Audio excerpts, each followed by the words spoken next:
include things like Black Lives Matter. Instead, you identify patriotic Americans as suspects. And I would note there's a pattern of this.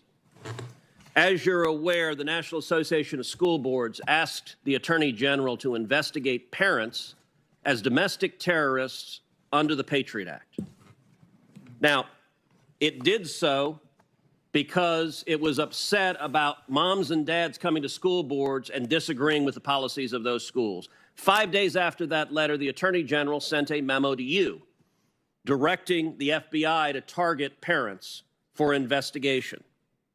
Since that time, the National Association of School Boards has apologized for the letter because it was so indefensible, but that hasn't stopped the FBI. In fact, you've created a specific threat tag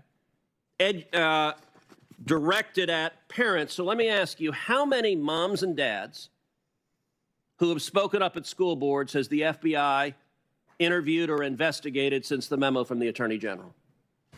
Well, first off, I'll say I'm not aware of any. But second, let me address the issue. You're not aware of any? Like the House of Representatives has written you and asked you about it. If you would let me. So please answer. Please. Let me say to you and to this committee the same thing I said to every FBI field office after I read the memo, which was that the FBI is not going to be in the business of investigating speech or policing speech at school board meetings or anywhere else, and that we're not about to start now, that threats of violence, that's a different matter altogether, and there we will work with our state and local partners as we always have. So, Director Wray, our time is, do you know how many parents you have interviewed or investigated since that memo? I am aware that we have had a small number of assessments, which is less than an investigation, and a few full investigations. Hold on. Let me finish. I'm asking a question. Our time is limited. I don't know the number, but that not necessarily. Let me finish. That are not necessarily of parents. We have individuals who have made threats against a variety of people.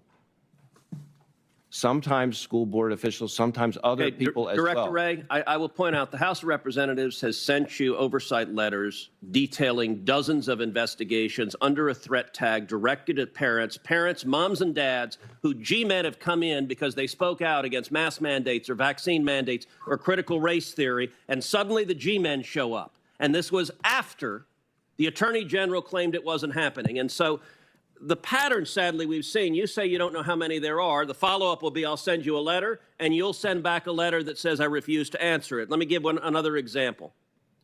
Recently, there was the case against individuals charged with kidnapping and murdering Governor Gretchen Whitmer in Michigan.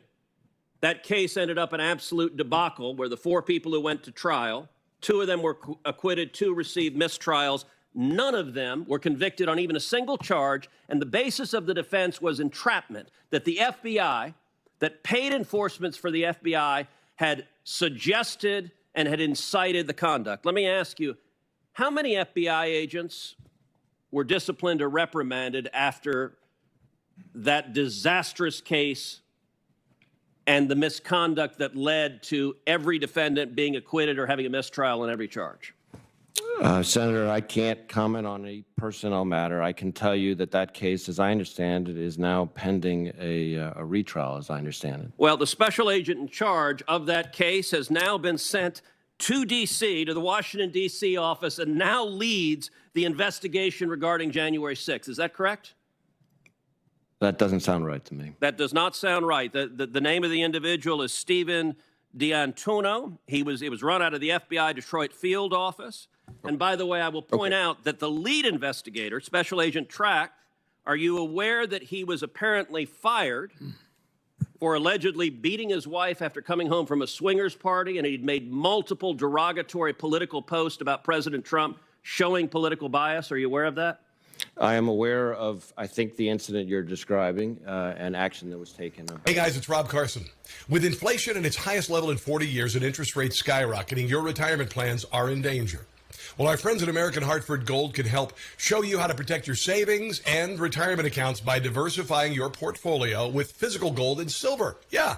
If you call them right now, they have a special offer. They will give you a free gold coin on your first qualifying order. So don't wait. Call now. Here's the number, 866-935-4309. That's 866-935-4309, or text Newsmax to 65532. That's Newsmax to 65532. Thank you.